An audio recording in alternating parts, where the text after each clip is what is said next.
Welcome to Fire Breathing Kittens, an actual play podcast. Today is a special episode as we're joining our new member, Leo Bogg. Hi, Leo. Hi. Can you describe what you look like for our listeners? Yes, I am a large 6-foot turtle man. I have orange and black mottled skin, and I walk with a bit of a hunch. I have a large shell that protrudes out of wizard-like robes, and I use a heavy walking stick that also doubles as my battle staff. And I would imagine several odds and ends just sort of hanging off my belt pouches and little knickknacks to accentuate my character. But yes, hi, pleasure to meet you. It's a pleasure to meet you, too. I've got 15 interview questions for you today. Question 1 is, you're a new addition to the Crayon Box, Leo. What color would you be and why? Well, he looks down at his own skin and he looks up. I'm going to go with orange. I've always found it to be a nice, warm, relaxing shade, and I think I would like that to be what represents me. It is a warm and relaxing shade, for sure. Question 2 is, Leo, what are your strengths? What are my strengths? I am very well acquainted with the arcane. I have spent my life's work teaching the mysteries of the magic to young lordlings and princelings who mostly ignored me for their shiny swords. But I believe I have come to gain quite a mastery over the arts. And my magical abilities, I think, would fit very well in any adventuring group. Yeah, magic is useful. Those children with their silly not wanting to. Yeah, those kids, silly not wanting to study book learning, would rather play with their swords. Well. They don't know what they're missing. Question 3 is, Leo, what are your weaknesses? What? Sorry, Futurama reference. My weaknesses, I'm quite old. Is that a weakness, I suppose? I'm not getting any. Wherever I need to go, I'll get there, but it's not going to be terribly fast, I'm afraid. I think that would probably be my primary weakness. I like to take my time about things, and some of the shorter-lived species don't seem to care much for that. That makes sense. Like shrugs his shell. So you're a bit like Professor Farnsworth from Futurama. Absolutely. Yeah. I imagine that very clearly. That's what I'm going for. Excellent. Question 4 is, where did you grow up, Leo? I would imagine, I don't have an answer for that one. I would imagine I grew up probably in I forget what the main city is for your setting, but there. I was the child of working class merchants, and they were able to afford me a decent education. And luckily for me, that included the arcane. I took to it very quickly, and I spent much of my life in academia. Yeah, unlike those silly kids with their swords. Lordlings and princelings can never pay attention to a lecture long enough for me to impart anything of knowledge. Aw, their loss. Question 5. Why do you want to join the Fire Breathing Kittens Guild? I've heard good things about your guild. You seem to be on the up and up, and I would like to. Well, I've gotten tired of those lordlings, and they're ignoring me, really. I want more from life. I want to study magics in the field. I want to see what people are doing with the magics actively, and perhaps find my own. If I were to be so bold, I would love to invent my own spell and gain a named spell. Ooh. That would be a wonderful goal of mine. The Leo Bogg spell. What could that do? We'll have to find out.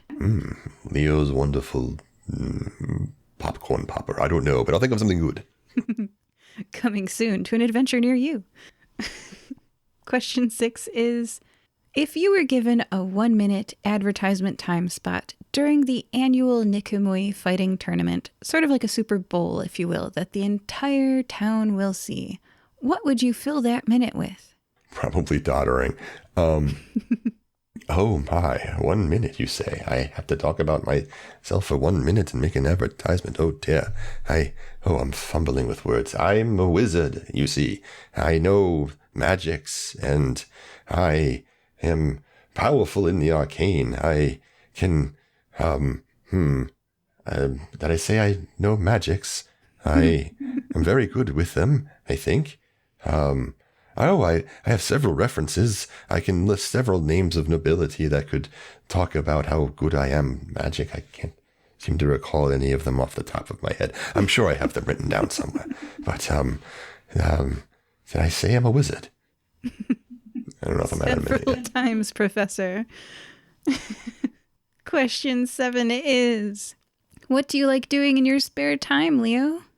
I run a small business out of my home.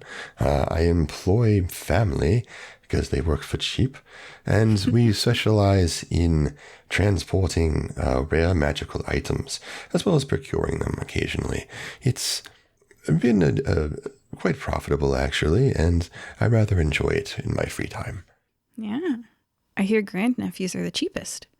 Yes, they are. Question 8 is, what things in life are still a mystery to you?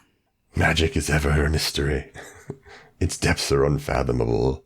I would study it endlessly if I could, seeking out its mysteries. And what else would you be interested in? Sniffing to the edges of the universe? Yes, that would be wonderful. Finding something new, something I haven't seen before. I would love to ride the back of a dragon, perhaps. Is that a thing people do? Kind of like looks around the room, whether there's one person or not. We could start. Hey, perhaps I could create a small business using family. Question 9 out of 15 is, Leo, what's your annoying habit? What? Annoying habit? I don't think I have any. Annoying habit, I have to think. I'm sorry, what was the question? It was question 10. What is the kindest act you have ever done? Oh, the kindest act I've ever done. Let me think about something. What would Leo have done? Well, I recently took in a young orphan off the street and gave him a job. Apparently he's very distantly related to me, but he has a house and a home now and a job, so that's good, right? Surely. Audience says also, yes. I think I saved a kitten somewhere. Double yes. Yeah. Question 11 is, where would you like to visit? The edges of the universe sounded nice. I would like to do that now. Everything else sort of pales in comparison, really. I would love to see the astral. Sounds fascinating. If I could get there and survive, perhaps I could study the arcane forever. Never getting any older. That sounds quite nice. And good on the knees. Yes, indeed. I do squats for that. Heading into silly question territory now. Do you like pickles? Yes, I love them, actually. I make them myself in my house. I have several vats going. None of the sweet ones, though. Ugh. All right. Yum. And question 13 is, a penguin walks through that door right now wearing a sombrero. What does it say and why is it here? The penguin walks through the door wearing a sombrero. What does it say and why is it here? I would imagine he's run out of ice for his party, and he needs a delivery of ice immediately, but it's quite hot out, so he's come to a wizard, and I am bound to oblige him. For a cost, of course. Of course. Of course. A It costume. was a horse, of course. Yeah. Of course. You have a delivery COURSE. Of course. Yes. Of course. What couldn't a wizard with a delivery company do for that penguin? Question 14 is, what would you like remembered about you? My contribution to magic, of course. I would love for students to sit down and read books written about Leo Bogg and the wonderful spells that he created and his grand contributions to magic as a whole and the arcane study. That would be wonderful. Legacy. Yeah. Yes. And family, I suppose. that too. Yes. Very last question. Leo, what is one message you would give to your fans? Study hard. Learn from your elders. And that's really probably it. My brain just blanked out. Sorry. Well, you heard it here, folks. Study hard and learn from your elders, including Leo Bogg. Thank you for joining us, Leo. Thank you. It was a pleasure. And we'll see you in an upcoming adventure. Goodbye. Goodbye.